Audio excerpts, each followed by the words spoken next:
हरिओम तत्सत। जीवन में खुशी, सुख और दुख सिर्फ इस बात पर निर्भर करता है। सुख भी दो तरह का होता है, एक बाह्य सुख और एक आंतरिक सुख। आज हम दोनों सुख की थोड़ी सी बात करेंगे। और देखिए, सुख अलग चीज है, आनंद अलग चीज है। इन दोनों में थोड़ा सा हम देखें। और खुशी अलग चीज है, प्रसन्नता अलग चीज है। ऐसे तो शब्द समानार्थक शब्द हैं, लेकिन इनके बीच बहुत जो है सूक्ष्म भेद है। लेकिन आइए हम सुख की यदि बात करें तो हम सुख किसको बोलते हैं? जब हमारी परिस्थितियां अनुकूल होती हैं, अर्थात जो हो रहा है हमारे मनोनुकूल होता है। कोई हमारी प्रशंसा कर रहा है, कोई सम्मान कर रहा है, हमें जरूरत पड़ने पर हर एक साधन उपलब्ध हो जा रहा है, हमें कोई समस्या नहीं आती है, समस्या का समाधान तुरंत मिल जाता है यदि कोई समस्या आता है तो ये जो परिस्थिति है वो हमारे मनोनुकूल हो गई, तो ये हमें सुख देते हैं, ये प्रसन्नता देते हैं। लेकिन यही जब चीजें हमारे मनोनुकूल नहीं होती है, जैसे हम सोचे थे कि वहां जाएंगे तो लोग सम्मान देंगे, लेकिन किसी ने हमें पूछा तक नहीं, उल्टा किसी ने अपमान कर दिया। हम सोचे थे कि सुबह ये नाश्ता मिलेगा, नहीं मिला। हम सोचे थे कि हमारा इंक्रीमेंट लग जाएगा, हमारी नौकरी लग जाएगी, नहीं लगी। तो अब क्या होता है, वही परिस्थिति विपरीत हो गई और हमें दुख देने लगता है। इसका मतलब कि कोई आपको कोई ताली बजा दिया तो आप फूल गए, और कोई गाली बजा दिया, गाल बजा दिया तो आप फूट गए। इसका मतलब ये हुआ कि आप जो अपनी मानसिक स्थिति है उसका रिमोट कंट्रोल की चाबी आप बाहर दे दिए, रिमोट कंट्रोल का बटन बाहर किसी को दे दिया है। उसने रिमोट दबाया ताली का तो आप प्रसन्न हो गए, उसने रिमोट दबाया गाली का तो आप फूट गए। कहने का मतलब क्या है, ठीक है, कि आप एक बार प्रसन्नता से फूल जाते हैं और एक बार अवसाद से टूट जाते हैं। कहने का मतलब है कि आपकी मन स्थिति सही नहीं है। बाहर की परिस्थितियां कुछ भी हो, यदि आपकी मन परिस्थिति ठीक है तो जीवन चकाचक चलेगी। अपने जीवन के खुशियों की रिमोट कंट्रोल दूसरे को मत दीजिए। देना ही है, ऊपर वाला तो लेकर के ही बैठा है, आप उसमें कुछ कर नहीं सकते हैं ना।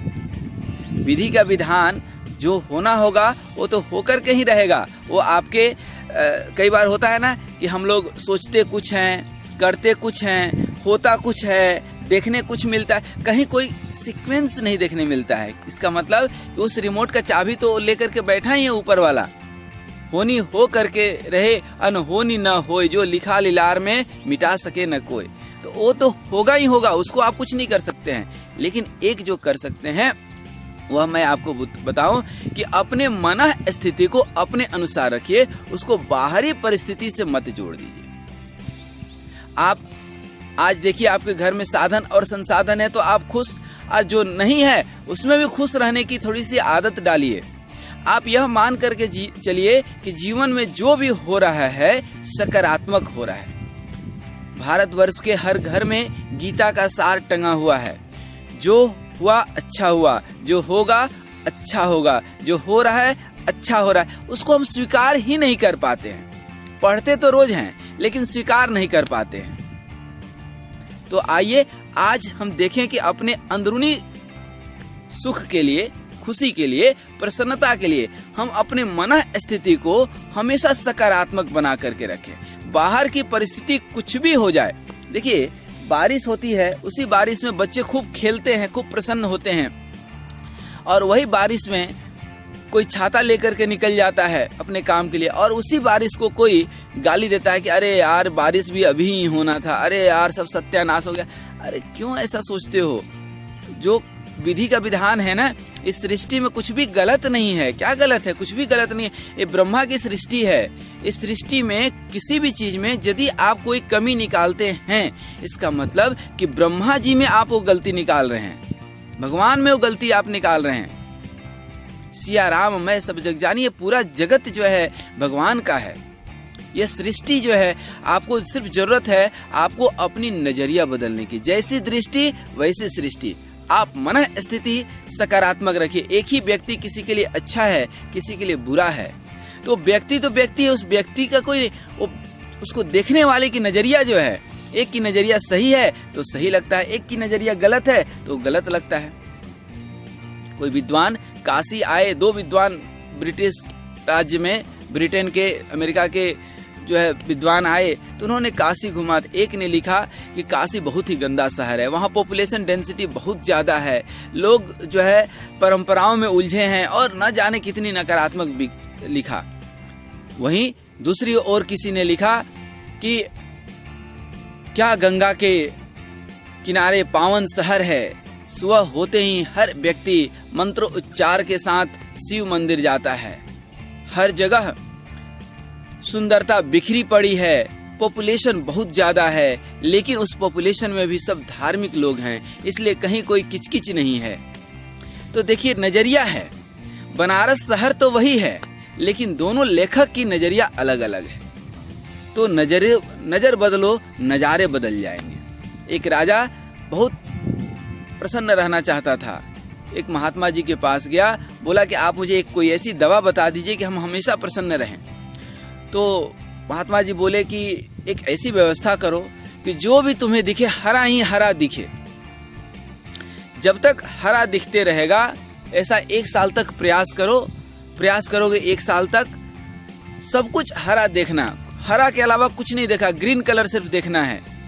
उसके बाद सब कुछ आपके जीवन में हरा ही हरा हो जाएगा, हरा भरा रहेगा। सिर्फ 1 साल तक कोशिश करो कि सब कुछ हरा ही दिखे। क्या था, राजा था, उसने आदेश दिया कि सब कुछ को हरा रंग से पेंट कर दिया जाए, लीपा पोती कर दिया जाए हरे रंग से, सब कुछ हरे रंग से लीपा पोती कर दिया गया। बहुत प्रयत्न के बाद 1 साल तक सिर्फ हरा ही देखते रहा। बस बड़े खुश होकर के एक दिन गया महात्मा जी के पास, महात्मा जी को बोलने कि हमने तो सब कुछ हरा भरा देखा, अब जीवन हरा भरा होना चाहिए। जैसे गया महात्मा जी के पास, तो महात्मा जी कहाँ हरा, वो तो वही गेरुआ वस्त्र पहने पड़े थे। गेरुआ वस्त्र पे नजर पड़ गई, उसका संकल्प भंग हो गया। तो महात्मा जी से कहा कि हमने तो 1 साल बहुत प्रयास किया, लेकिन वह प्रयास इस आपको देख लेने के बाद असफल हो गया, क्योंकि आप तो गेरुआ वस्त्र पहने थे। महात्मा जी कहे, मूर्ख, इतना खर्च कर करके हर लाल, काले, पीले, उजले कलर को हरे में कन्वर्ट करने में जो खर्च किए, इसके बजाय ये लो 20 रुपए का एक हरा चश्मा, उस चश्मा को पहन लो तो सब कुछ हरा दिखेगा। तो कहने का मतलब मेरा ये है कि दुनिया को बदलने की जरूरत नहीं है, अपने नजरिया को बदलने की जरूरत है। जैसे नजर वैसे नजारे, जैसी दृष्टि वैसे सृष्टि।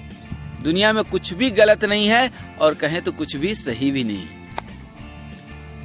सब कुछ निर्भर करता है आपके अपने नजरिया पर। नजरिया सही है तो नजारे सही लगेंगे, नजरिया गलत है तो नजारे गलत लगेंगे। कई बार जब आप मन से प्रसन्नचित्त रहते हैं, खुश रहते हैं, तो ऐसा लगता है कि संसार में सब कुछ बढ़िया चल रहा है, सब अच्छा है। जब आप मानसिक रूप से परेशान होते हैं तो ऐसा लगता है कि सब हमको ही परेशान कर रहे हैं। ये पुलिस वाले जो है बहुत बेईमान हैं, डॉक्टर बेईमान हैं, घर वाले हमारा साथ नहीं दे रहे हैं, मित्र किसी काम के नहीं है, दुनिया भर की निगेटिविटी भरते जाती है, क्योंकि आपके अंदर एक सकारात्मक ऊर्जा का अभाव हो गया है। इसलिए आइए अपने मन के अंदर एक सकारात्मक ऊर्जा का प्रवाह सतत बनाए रखें और अपने मन स्थिति के ऊपर काबू रखें, क्योंकि बाहरी स्थितियों के ऊपर कंट्रोल करना हमारे बस की बात नहीं है, तो विधि का विधान है। कोरोना काल में आप देखिए बहुत सारे लोग अपने मन स्थिति के कारण मारे गए। सोच करके उन्होंने अपने शरीर के अंदर कोरोना पैदा कर लिया, और सिर्फ पैदा ही नहीं किया, हॉस्पिटल गए तो डर से निपट गए।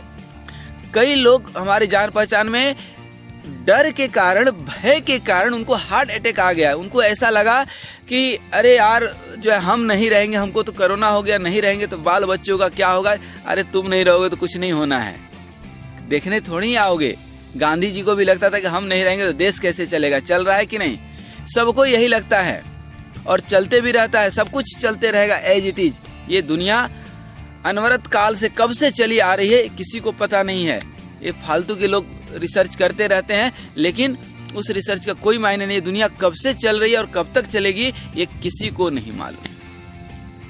इसलिए आइए अपने मन स्थिति, मैं बार बार बोल रहा हूँ, और कभी थोड़ा सा ध्यान ओम कम से कम 10 मिनट कीजिए। तो इससे क्या होगा कि आप 10 मिनट करेंगे तो 24 घंटा जो है आपके अंदर एक सतत सकारात्मक ऊर्जा का प्रवाह होते रहेगा। और सकारात्मक ऊर्जा का जब तक प्रवाह होते रहेगा तो ये संसार में सारी विषम परिस्थितियां भी आपको सकारात्मक दिखेंगी। आपदा को भी आप अवसर में जो है भुना पाएंगे।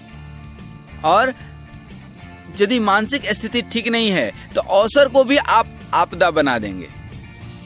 इसलिए ये जिंदगी है, जिंदगी में जिंदगी को जीना चाहिए, जिंदगी में जिंदगी का राज पाना चाहिए, जिंदगी में जिंदगी को मुस्कुराना चाहिए।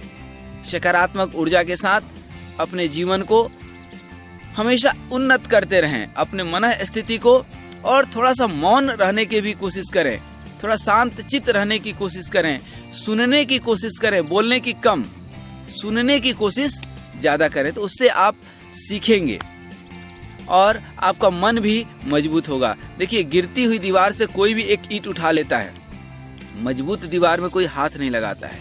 इसलिए अपने आप को मानसिक रूप से हमेशा मजबूत बनाइए। पत्थर के चोट लगने से आप गिर सकते हैं, लेकिन मन के गिरने से आप नहीं उठ पाएंगे। तो अपने मन को मत गिरने दें, पहला चीज। दूसरा चीज, जीवन में चलते हैं तो समस्याएं आती है। कहीं छोटा पत्थर मिलता है तो उसको पैर से मार करके साइड कर दीजिए, लेकिन बड़ा पत्थर मिल गया तो उसको पैर से मार करके अपना ही पैर तोड़ने का कोई जरूरत नहीं है। थोड़ा साइड हो जाइए, थोड़ा साइड होकर के चलिए। तो जीवन में समस्याएं हैं, जहां समस्याओं को आप दूर कर सकते हैं दूर कर लीजिए, नहीं तो थोड़ा साइड होकर के उसको स्वीकार कर लीजिए उस समस्या को। तो आधा जो है आपको समाधान वही मिल जाता है। जीवन में कोई ऐसी बीमारी हो गई, जिससे हमें भी कई बीमारियां हैं, हमें भी एक बीमारी है जो आजीवन हमारे जीवन के साथ ही है, जन्म के साथ ही है, हमने उसको स्वीकार कर लिया। क्या कर सकते हैं?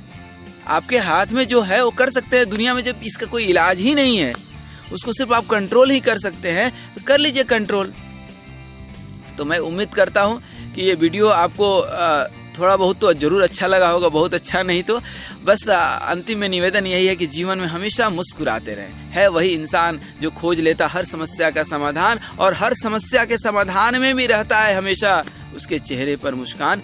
धन्यवाद, नमस्कार। मन स्थिति को तंदुरुस्त रखिए, जीवन चकाचक चलेगी। आपके 9 ग्रह खराब हैं तो क्या हुआ? परमपिता परमात्मा का अनुग्रह 10वां ग्रह है।